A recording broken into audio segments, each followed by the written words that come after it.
Darjo pingsan. Karya Kang Ramli, autor. Sebelum saya mulai bercerita, matikan lampu di kamarmu, kecilkan suara di sekitarmu. Kalau kamu masih bisa bertahan dalam gelap, cerita ini memang sedang menunggumu.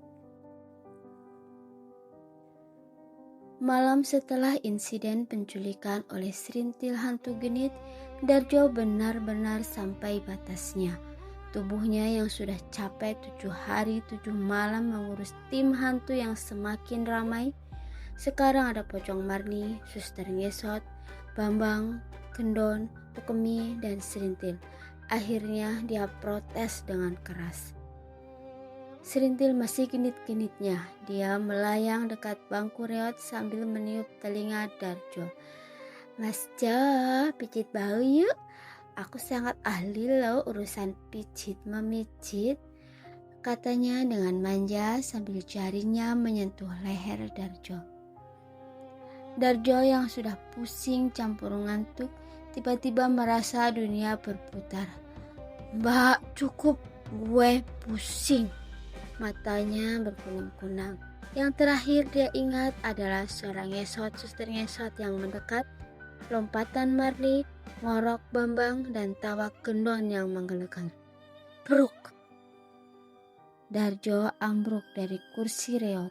Dia pingsan. Kepalanya membentur tanah di depan gubuk. Tim hantu langsung panik. Jo, bangun! Teriak Pocong Marni sambil melompat-lompat di atas tubuh Darjo. Suster Ngesot menyentuh kening Darjo. Dingin, dia kelelahan. Kita kebanyakan ganggu dia akhir-akhir ini. Bambang mengorok khawatir. Kalau Darjo mati, siapa yang bakal traktir jagung bakar gue? Gendon mengangkat tubuh Darjo dengan tangan besarnya yang berbulu dan membaringkannya di dalam gubuk. Dia cuma pingsan. Tukemi dan Serintil saling pandang cemas. Serintil yang merasa bersalah langsung menangis genit. Aduh, aku cuma mungkinin doang sama dia. Aku malah jadi pingsan. Hari pertama. Keesokan paginya, warga Kampung Duren sudah heboh. Pak RT datang ke gubuk Darjo dan menemukan penjaga kuburan itu tergeletak pucat dengan mata tertutup rapat. Tim hantu bersembunyi di balik nisan. Mereka mengintip dengan sangat khawatir. Darjo pingsan. Dokter bilang dia kelelahan dan shock berulang, kata Bu RT yang ikut datang. Katanya butuh istirahat. Masalah besar muncul sore harinya. Ada 3 kematian mendadak di kampung itu. Yang pertama, Pak Haji Suroso yang sudah lama sakit. Yang kedua, Puminah, nenek tetangga yang meninggal saat tidur. Dan yang ketiga, seorang pemuda yang kecelakaan motor di tikungan makam. 3 mayat harus dikubur secepatnya sesuai adat. Tapi Darjo adalah satu-satunya orang di Kampung Duren yang ahli menggali kuburan dengan presisi tinggi, lubang rapi, ukuran sangat pas, dan tanah tidak berantakan. Dia selalu tepat menghadap kiblat. Tukang gali dari desa lain biasanya seenaknya, lubang miring atau terlalu dangkal. Pak Lurah langsung panik. Ini kalau nggak dikubur dengan cepat, nanti warga pada rusuh. Darjo harus segera bangun. Hari kedua, Darjo masih dalam keadaan pingsan. Tim hantu mulai gelisah. Pocong Marni melompat mondar-mandir di makam. Gue bosan banget, gak seru kalau nggak main sama Darjo. Suster Ngesot duduk anteng di samping Darjo.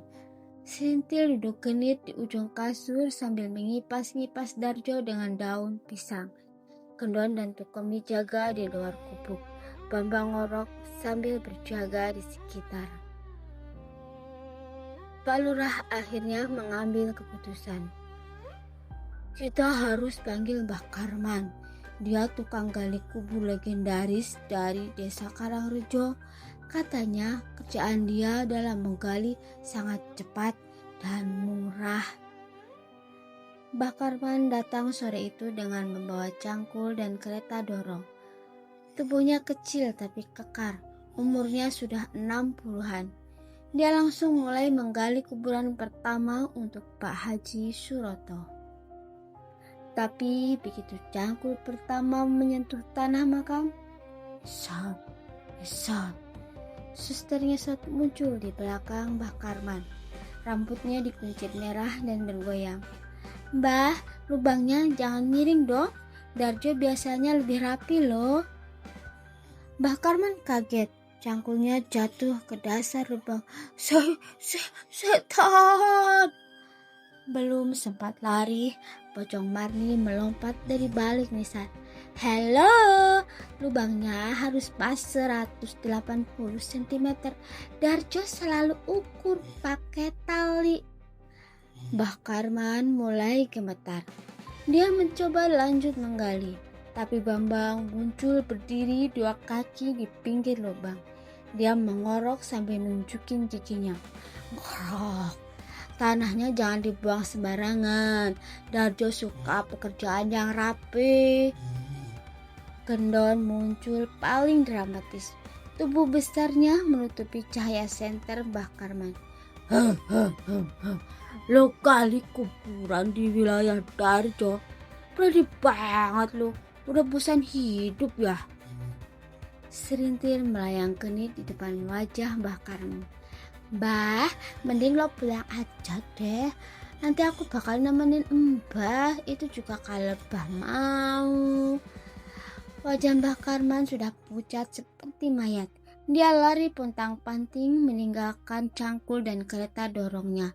Dia berteriak, "Tolong, ada hantu! Genderuwo, pocong, babi setan, hantu genit!" 3 kuburan masih menganga setengah jadi. Warga semakin panik. Hari ketiga. Darjo masih belum sadar. Tim hantu sekarang bergantian jaga di sampingnya. Serintil yang paling rajin, meski caranya sangat genit. Tukemi menyanyi lagu sedih. Gendon mengipas dengan daun besar. Pak Lurah sudah putus asa. "Besok pagi harus.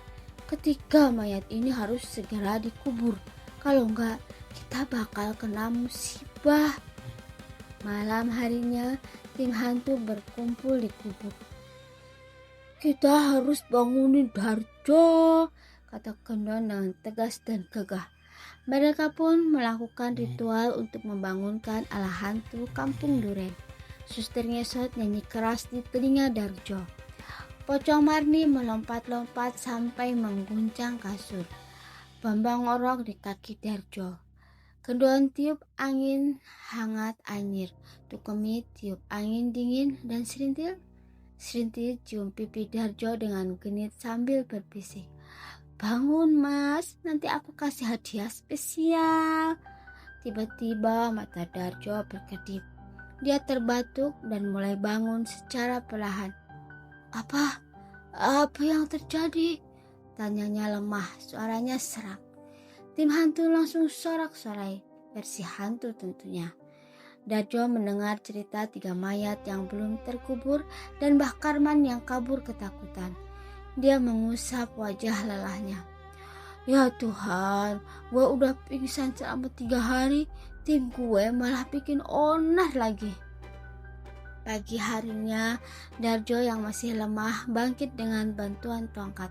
Dia menggali 3 kuburan itu dengan bantuan tim spesial yang sekarang bekerja rapi di bawah pengawasannya.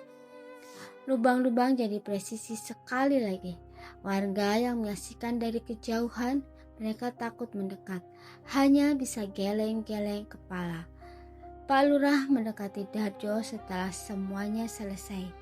"Jo, lo istirahat yang cukup ya. Tapi tolong jangan bikin hantu-hantu lo pada galak. Lagi kalau ada tukang kubur lain." Darjo nyengir lemah. "Susah pak, Mereka sudah anggap gue bos mereka. Malam harinya, Darjo duduk kembali di kursi reot, kali ini dengan bantal tambahan. Tim hantu berkumpul di depannya dengan muka bersalah. "Maaf ya Jo," kata Serintil manja. Darjo menghela napas panjang sambil minum kopi hangat yang dibawakan Pocong Marni, meski kopinya tumpah karena lompatan. "Gue pingsan selama 3 hari. Kampung hampir kacau. Kalian tolong jangan terlalu ribut ya. Tapi terima kasih udah jagain gue." Tim hantu tersenyum versi masing-masing. Kedontos dengan Bambang. Suster Ngeso tertawa riang. Serintil melayang genit di samping Darjo. Darjo memandang langit malam sambil bergumam. "Gue kira pingsan bisa istirahat. Ternyata malah bikin tim hantu gue tambah loyal. Besok-besok kalau gue mati, siapa yang bakal kubur gue ya?" Bersambung.